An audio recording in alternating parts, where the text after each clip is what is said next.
دەم باش بە کاتی باشووری کوردستان هەشتی ئێوارەیە. من شاهۆ ئەمینم. کەمێکی دیکە لەسەر یاری کلاسیکۆ قسە دەکەم. یانەی بەرشەلۆنە 3 گۆڵی کردووە، یانەی ریال مەدرید دۆڕاوە.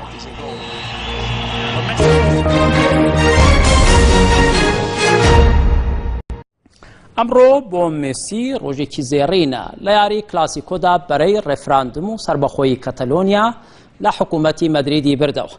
یاری کلاسیکۆ نزیکەی 1 ملیار بینەری هەبوو. لە 3 نیوەڕۆدا دەست بە یاریکرا تاکو زۆرترین بینەری جیهان بیبینن.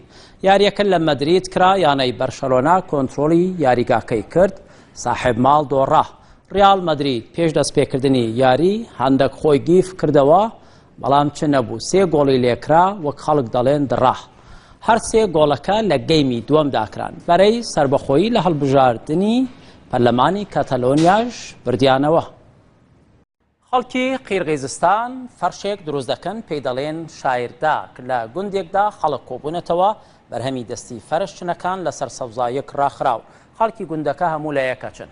پیرەکانیان ئەوانەی قاچ و قوڵیان دێشێ ناتوان نەستن، لە ڕیزی پێشەوە دانیشتون سەیری فەرشەکانەکەن. هەر فەرشێکی شایرداک 6 مانگی دەوێت تا دەچنرێ. پیشەکە زیاتر هیچ ژنانی سەر و تەمەن 40 ساڵە. فەرنج لەسەر ئەو ڤیتێدانیم کە تایبەتە بە یاری پۆکیمۆن. خەڵکێکی یەکجار زۆر ئالوودەی مۆبایل بوون، هەموو کەسەری لەسەر مۆبایلە و پەنجە بە لەمسەکەیانێ. یاری پۆکیمۆنێکی لەوانەیە کە خەڵکێکی زۆر لە دنیادا یاریەکەکەن، ڕاوی پۆکیمۆنەکەن. ڕووداوێکە لە سەرەما لە یابان هەبووە، لە پارکێکی گەورەدا کەسێک هێندا ملی شۆڕ کردوێتەوە بەسەر مۆبایلەکە، وایان زانی وە کاری تێروریستی ئەوانە کات.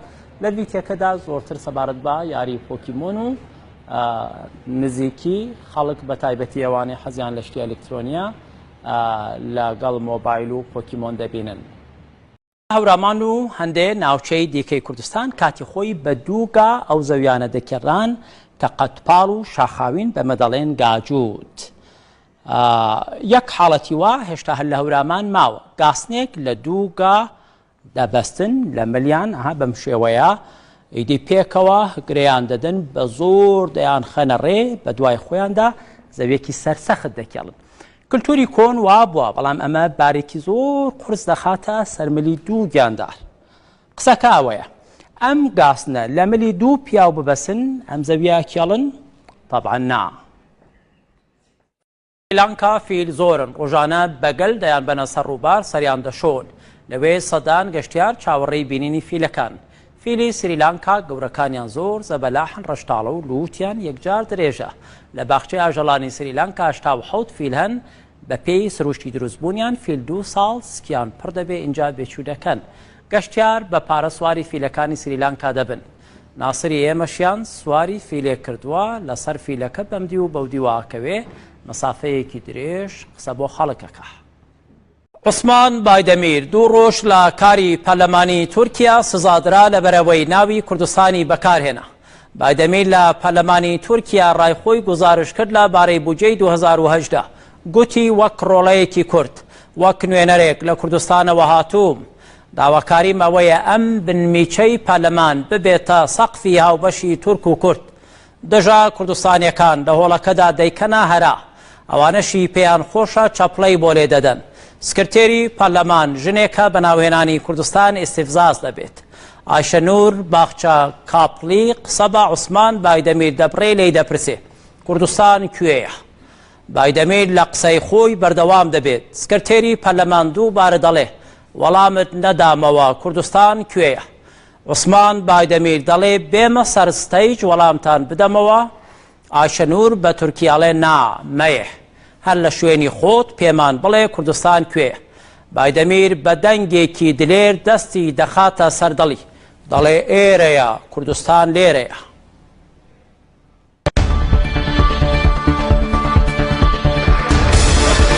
Sayın Baydemir, Kürdistan neresi? Sayın Baydemir, bir soru soruyorum size, lütfen cevaplar mısınız? Neresi Kürdistan? Sayın Baydemir'le konuşuyorum, lütfen. Başkan Vekiliyim. Efendim? Yerinize lütfen. Aha şurası Sayın Başkan. Aha şurası. Aha şurası. Kürdistan şurası. Siz... دنیا چەند کاژێرێکی کەماون هەموونیەتی بەغدا بەرامبەر هەرێمی کوردستان بۆ پێدانی موچە ئاشکرا دەبێت. بەغدا داوای کرد هەرێمی کوردستان هەموو نەوتی خۆی ڕادەسی بەغدا بکات. هەولێر وتی باشە، وتی مەتار و دەواازەکان وتی باشە بە هاو بەشی، وتی وردبینی لە ژمارەی فەرمانبەران وتی ئەویش باشە، هەموو تەسلیمی بەغدا دەکەین تەنیا بۆ ئەوی موچە بدات. بۆیە چەند کاژێرێکی کەماون هەموونیەتی بەغدا و سەیدا عەبادی ئاشکرا دەبێت کە موچەی فەرمانبەرانی کوردستان دەدات یان یاری بەکات دەکات. هیڤدا ڕەحمەت ڕوودا و هەولێر. ئەمانەی باە قورمشی سەعاتەکەی شکاند. ڤلادیمیر پوتین بوو بە 65 ساڵ سەرۆکی تورکمانستان چووە بۆ لای لە مەجلیسێکی پیاوانە دانیشتوون هەموو قاتی ڕەشیان لەبەرایە. سەگێکیان بە دیاری بۆ بردووە قەفەزەکە دێنن هەموو پیاوەکان هەڵدەسن. پۆتین لە جێی خۆی ناجوڵێ سەدان جار چرکەی کامێرای فۆتۆگرافەرەکان دێت. سەگەکە سپیەکی بەڵک بەڵەکە دەیێنە دەرەوە بۆ لای سەرۆکی دەبن. لە پڕا سەرۆکی تورکمانستان پڕی دەداتێ ملیەگرێ بەرزیەکاتەوە بەدەستیەوە هەندێک تەکەی دێ پیشانی کامێراکانی دەدات. پۆتین لەو کاتەدا ئیدی هەڵدەسێ کە زەگەکە لە بینێ خراپ پژمەلی گیراوە. دەیخاتە باوەشی ماچیەکە ئەڵەی کوڕی خۆیەتی.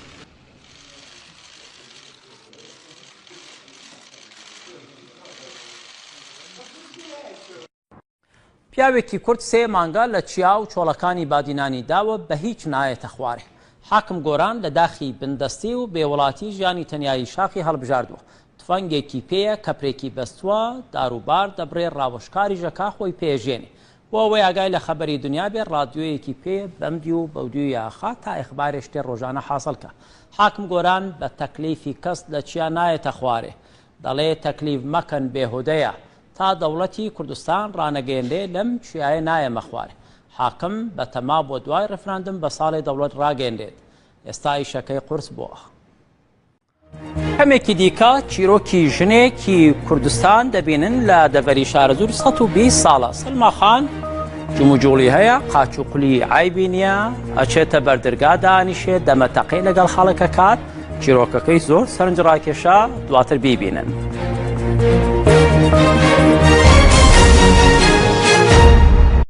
سەلما عەبدولقادر 120 ساڵە ژنێکی کوردە لە شارۆچکەی شارەزور دادەنیشێ لە سنووری پارێزگای سلەیمانی. لەوانەیە بە تەمەنترین ژنەی جیهان بێ. ئەم ژنا هێشتا گورج و گۆڵە دێت و دەچێ بە پێوە نوێژەکە ئەچێتە بەدەرگا دانیشێ لە چاو نفوزە ترسێگی ناشتوانێ ڕاکە. 242 نەوەی هەیە تازەگی 5ەم نەوەی خۆی بینیوە مناڵێکی تەمەن 6 ڕۆژەیە. سەلما خان ڕۆژی 3 مۆزەخوا مەعیدەی عیبی نییە هەرچی بکەوێتە بەردەستی ئەیخوا. کوڕەزازایەکی تەسکەرەکەی خۆی داوەتە دەستی ئەڵێنەنە ئەوە کێیە ئەویش یەک لەسەر یەک ماچیەکە نازانەیەوە ڕسمی خۆیەتی. لە سەرەتای فیچەرەکەدا قەرەباڵغیەکە بینن بە گەورە و بچووکەوە هەموو بەرووبوومی باجی سەلمان.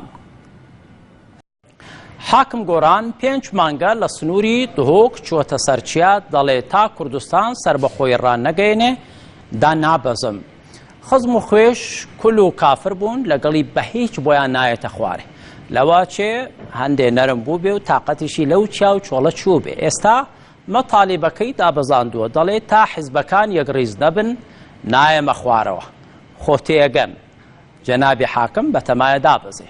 حاکم گۆران 13 ساڵ پێشمەرگە بووە پیاوێکی شۆڕژگێ ڕوونەتەوەیە 26 ساڵیش لە هۆڵەندا ژیاوە. حاکم گۆران پشتی 26 سەرساڵên xwe li welatê Holanda bi xweşî û digel hevala derbas kirî. Bû sersala 2018 bi tinê li serçiya dimînît têhna pela hevala bûyî. تێ نەگەیشتم لەو چیا و چۆڵە حاکم بۆ یاخی لەکوێ دەستکەوت بۆ قژی پێڕەش کرد بوویەوە. لا شەرناخ ڕەجەب تەیب ئەردۆغان تووشی بەڵای خۆی بوو. ئەردۆغان لەسەر ستێج وەستاوە قسەکە خەڵکیش بە گەرمی چەپڵەی بۆ لێ دەدەن. لە تەنیشتیەوە پیاوێک وەستاوە بە مایکرۆفۆن و تاڤە کێشێ هاوارەکە ئەڵێ شکری خوا بکەن سەرۆکێکی وامان هەیە. لە پڕایەکێک لە ناو جمهورەوە بەرەبێ بە کەس ناگیرێ. کابرا بەلەسا بێ ئەگاتە سەر ستەیج پەلاماری ئەردۆغان دەدا تند باوەشی محەبەتی پیاکە. ئەردۆغان خراپ داچڵەکێ دەترسێ. گەنجە شەرناخیەکە لە خۆشییا سەرۆکۆمار ڕاکێشەی خا بەسەر خۆیە. سکیوریتی ئەیگرن هەرچەنە وڵەدا ماچێکی لاملی ئەردۆغان بکە بەڵام دەمی نایگاتێ دوایی سەرۆکۆمار بە پەشۆکاوی سڵاو لە خەڵکەکە کۆمەڵێکش دەچنە لای وێنە بگرن بەڵام سەری مەشغوڵە هێشتا بەری نەیاوە. کوڕ و کچە ڕووسەکان فستیڤالێکی ڕەنگاوڕەنگیان بردە سەر شەقامەکانی مۆسکۆ هەریەکی بەجۆرێ چالاکی خۆیان نیشان دەدەن ئەوەی مایە سەرنجی زۆری خەڵکە کچێکە ملی بەرز و دەستی بڵاو کردوتەوە بەسەر سەهۆڵدا دانسێکی سەرنجڕاکێش دەکات لە پڕا کوڕێک لە پشتەوە دەیگرێت بە پێی سروشتی سەمای سەربەفر باوەش بە یەکدا دەکەن ئیدی بە جوڵەیەکی لەشی وەک یەک هەوای ساردی شەوانی مۆسکۆ لێیان دەدات. فستیڤاڵی خواردن نانخۆرێکی زۆری لە مۆسکۆ کۆکردوێتەوە ئەوانەی چڵێس و بەلاشخۆرن حەزەکەن تێکەن هەموو لەوێن لە سوودەمیان تێکردووە. پامنێری ڕوودا و کامیز شەدادیش لەوەیە سەناتەکەی گۆڕیوە بەروانکەیەکیان لەبەر کردووە دەستی خستووەتە ناو شلە و برنج ئەڵێ خواردن خۆشە مەجبوری هەر بخۆین. ئەم گیاندارە کەمتیارە ژنان لە باشووری کوردستان و شوێنەکانی دیکەش هەندێک سەر و ساختیان لەگەڵیا هەیە دەڵێن باشە بۆ خۆشیرینکردن. کەمتیارێک خۆی بە نەخۆشخانەی ژنان و لەدایکبوونی دیوانیەدا کردووە لە عێراق. کەمتیارەکە وەک بە دوای نەفەرێکدا بگەڕێت گۆڕی خواردوەتەوە تا توانێت ڕاکە. دوای پزیشکێک کەوتووە پزیشکەکە پاڵتۆیەکی لەبەرایە بە هەموو قووەتی خۆی ڕاکە بۆ ئەوەی نەیگرێ خۆی بە قادرمەی نهۆمی سەرەوەداکە. هەندێک لە ستافی نەخۆشخانە لە پەنای دیواری مەمەڕێکدا خۆیان حەشارداوە ستونی ئاو هەڵواسینی نەخۆشەکانیان هێناوە تێی سرەوێنن بەڵام ناوێرن هەرکە کەمتیارەکە لێیان نزیگە بێتەوە هەموو ڕاکەن.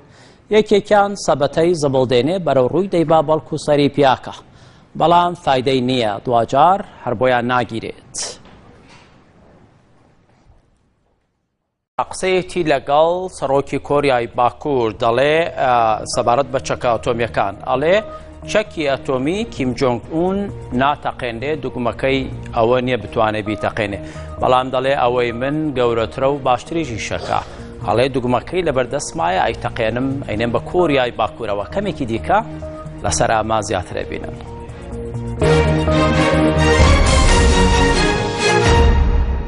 هەندێک مەترسی هەیە لە ساڵی 2018دا لەم ساڵ نێوانی ئەمریکا و کۆریای باکوور بتەقێتەوە بە تایبەتی دۆناڵد ترەمپ و سەرۆکی کۆریای باکوور کە زۆر بە دژی قسەومساکەن. کۆریای باکوور لەسەر تاقیکردنەوەی موشەکی و ئەتۆمی هەمیشە مای هەڕەشەیە بۆ ئەمریکا وەک ئەمریکا دەڵێ نەگەر ئەمریکا بەڵکو بۆ وڵاتانی جیهان هەروەها یعنی نیمچە دوورگەی کۆریا لە چەکە ئەتۆمیەکاندا ئەمەش ئاسۆی ناڕوونە. دۆناڵد ترەمپ سەرۆکی ئەمریکا بە تویتێک وەڵامی لێدوانی کیم جۆنگ تۆنی سەرۆکی کۆریای باکووری داوەتەوە ئەو قسە لەگەڵ ئون دەکات لەسەر تویتەر دەڵێ ئەو چەکە ئەتۆمیەی تۆ خۆتی پێوە هەڵەکێشی بچووکە و یعنی ئێشیش ناکا بەڵام بەڵێ ئەوەی من گەورەیە باشی شەکە لەگەڵ دەسم پیانە ئەتەقەیە.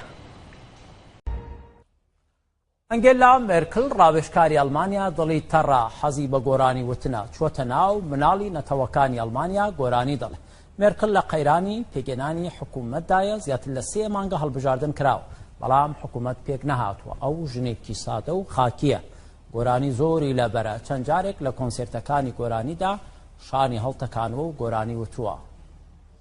فیسۆری یاریدەدەر دکتۆر عوسمان 5.4 دەچێتە خانەی بوومەلەرزەی مەترسیدارەوە ئەوەی باشووری کوردستان دەگوترێت 5.4 ببوورە 5.9 وەڵا ببوورە خراپم گوت با ڕاستیکەمەوە دکتۆر 4.9 چکە ژمارەکە بە هەڵەوتنی هەندێک مەترسیدارە 4.9 بە پلەی ڕێختر لە باشووری کوردستانی داوە.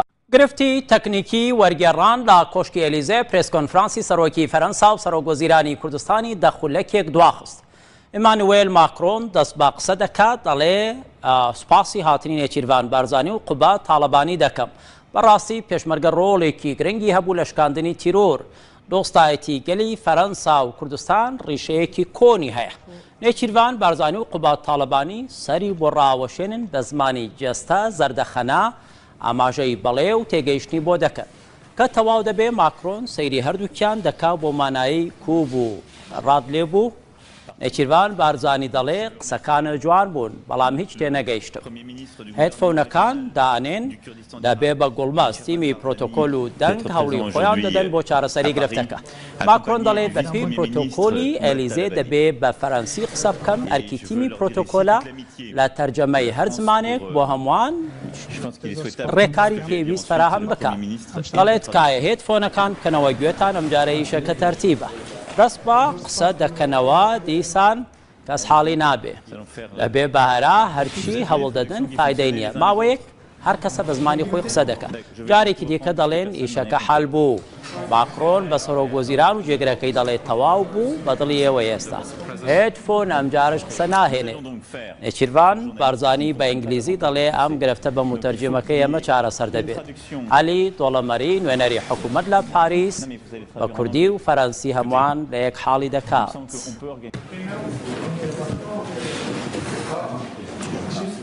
Si vous parlez, monsieur, allez-y. Nous allons faire le... Vous aviez des traductions qui fonctionnaient les uns les autres? Je vais donc tout reprendre puisque personne n'a rien compris.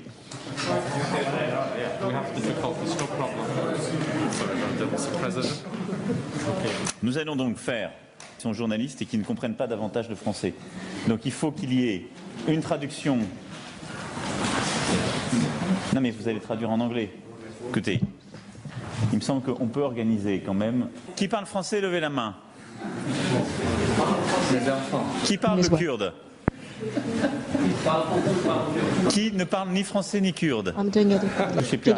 گەشتیاری بەشێکی سەرەکی داهاتی مالیزیایە باخچەی پەپولەکان لە کوالالامپور زۆر بەناوبانگە زیاتر لە 6,000 پەپولە و 3,000 باڵندەی تایە بە ئازادی دەفرن گەشتیار بە شۆرت و تیشێتەوە هەموو ڕوو لە باخچەکە دەکەن کاردۆ کەمال نێدراوی ڕوودا و لە مالیزیایە ئەویش بە قات و بۆیمباخ و تەرتیباتەوە خۆی کردووە بەناو باخچەکەدا هەندێک عەنتیکەیە خەڵک سەیریەکەن وازانن مدیر عامی پارکەکەیە لای باڵندەکانیش جلو بەرگ و قات و شتەکەی هەر عەنتیکەیە کەستاند ئاپی ڤیدیۆکەی دەکات باڵندەیەک هۆقەیە ڕێقنە بە شان و ملیاکات باخچەی پەپولەکان بە یەکێک لە شوێنە گەشتیارە سەرنجڕاکێشەکانی کوالالامپۆر دادەنێت بەپێی ئامارەکان ساڵانە زیاتر لە 6,000 گەشتیار سەردانی پارکی باڵندەکان دەکات لە کوالالامپۆر دەستەی کارگەری پارکەکەش دەڵێن پلانمان هەیە کە لە ڕێگەی زیادکردنی ژماری باڵندەکان سەرنجی زیاتری گەشتیاران بۆ پارکەکان ڕابکێشین